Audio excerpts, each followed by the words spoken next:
Oi, eu sou a professora Gabriela Oliveira Freitas. Eu já vim te fazer uma pergunta.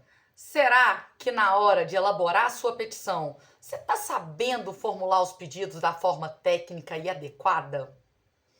Pois então, o pedido é a parte mais importante da petição, justamente porque é a partir dele que a gente vai delimitar a atividade jurisdicional, já que o juiz tem que julgar a lide de acordo com o que foi formulado no pedido.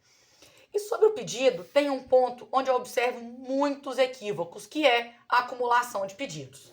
Nos termos do artigo 327 do Código de Processo Civil, é possível que se formule vários pedidos contra o mesmo réu, desde que esses pedidos não sejam incompatíveis entre si, tenha o juízo competência para julgar todos eles e se adote o mesmo procedimento para o julgamento de todos esses pedidos. Com detalhe de que, caso um desses pedidos admita um procedimento especial, é possível que o autor opte pelo procedimento comum justamente para possibilitar essa acumulação de pedidos. Onde que mora o problema? Na forma de formular o pedido. Esses pedidos cumulados. A acumulação de pedidos, ela pode ser de dois tipos, a própria e a imprópria. A gente chama de acumulação própria quando eu formulo vários pedidos e a gente espera que todos eles sejam acolhidos, que todos eles sejam julgados procedentes. Na acumulação imprópria, apesar de formular vários pedidos, a gente tem a pretensão mesmo é de que um deles seja julgado procedente. Como é que isso funciona então?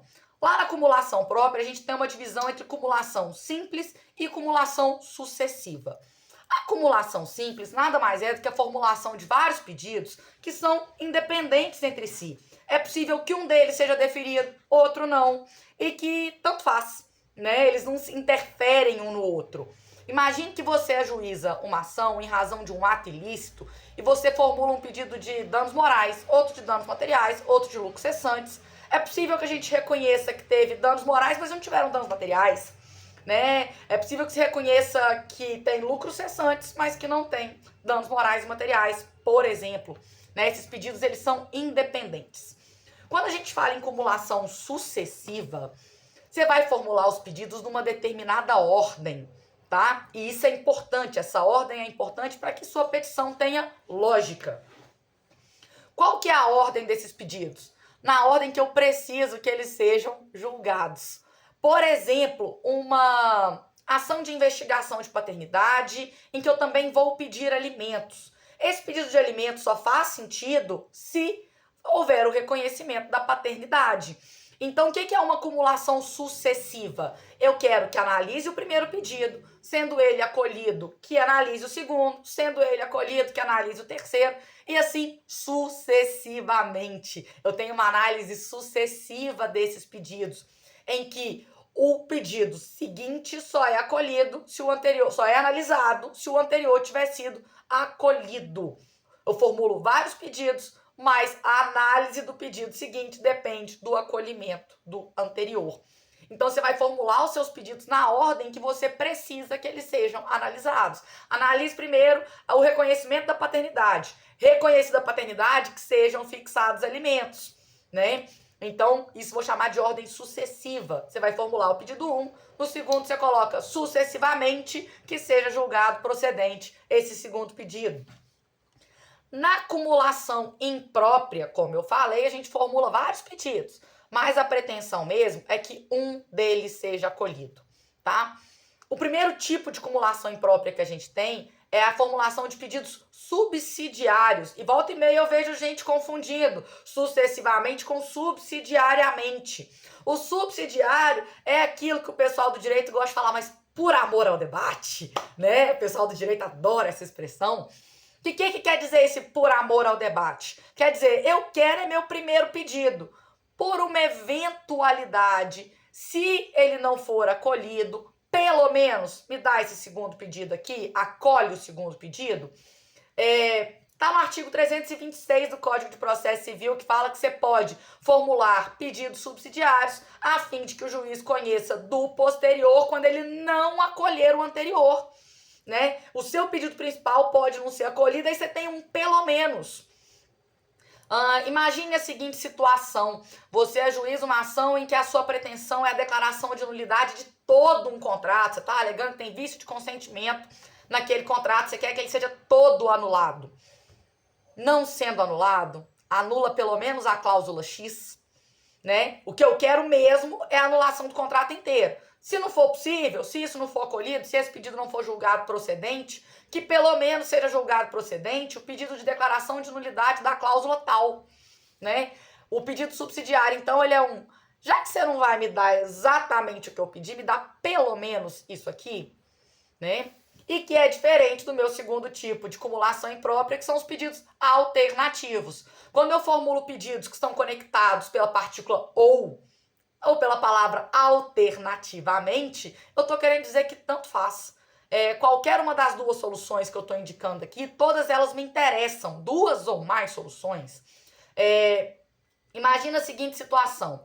Você fez uma compra e venda de um carro, você vendeu o carro, mas não te pagaram. Você ajuiza uma ação e você quer ou o dinheiro de volta, ou você quer que dê o dinheiro, que faça o efetivo pagamento, ou o carro de volta, né? Já que eu tive um contrato que não foi cumprido pela outra parte, eu quero ou que me pague o que é devido pelo contrato, ou que me devolva o carro e desfaça o negócio jurídico. O que eu prefiro? Não, tanto faz, qualquer uma das duas soluções me interessa. Então, quando eu formulo pedidos de cumulação alternativa, eu vou falar alternativamente ou porque eu quero indicar que tanto faz.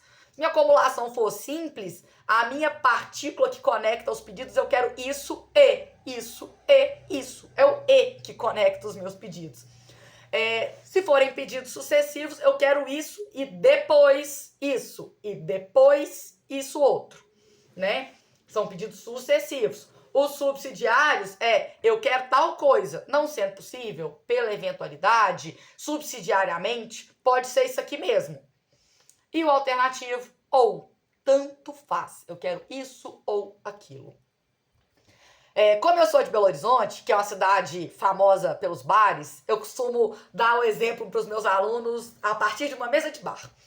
Imagina que você se senta num bar, o garçom vem te atender e você pode fazer vários pedidos para esse garçom, que pode ser uma acumulação simples, pode ser pedidos alternativos, sucessivos, subsidiários. Você chega na mesa de bar e fala pro garçom: eu gostaria de uma cerveja X, mais uma porção de batata e uma porção de carne. O que eu quero? Todas as coisas. O garçom pode voltar de lá e falar assim: ixi, a carne acabou. Ah, essa cerveja que você pediu não tem. Não, tudo bem, eu continuo querendo a batata e a carne. São pedidos independentes, né? Ou então eu viro para esse garçom e faço pedidos sucessivos. Eu quero a cerveja X, só que com essa cerveja eu gosto de tomar com limão. Então eu quero essa cerveja e, tendo essa cerveja, eu quero limão. Se o garçom fala: não tem essa cerveja, eu já dispenso limão. Eu só quero limão se tiver determinada cerveja.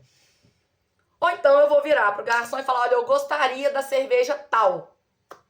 Não tendo essa cerveja, pode ser a outra. Olha aí um pedido subsidiário. O que eu queria mesmo era essa cerveja. Não tem? Pode ser a de cá que eu não gosto tanto, mas não deixo de gostar, né?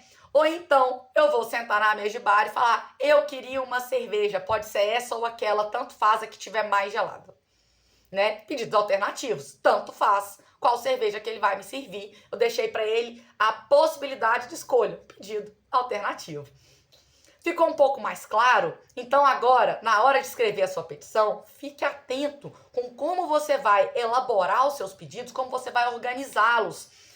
Mas faz tanta diferença assim? Faz, porque isso interfere em valor da causa e interfere em sucumbência. Então é importante ficar atento para formular a petição com a técnica processual mais correta possível. No mais, desejo para vocês bons estudos e espero estar contribuindo um pouquinho para os estudos e para as atividades profissionais de vocês. Até a próxima!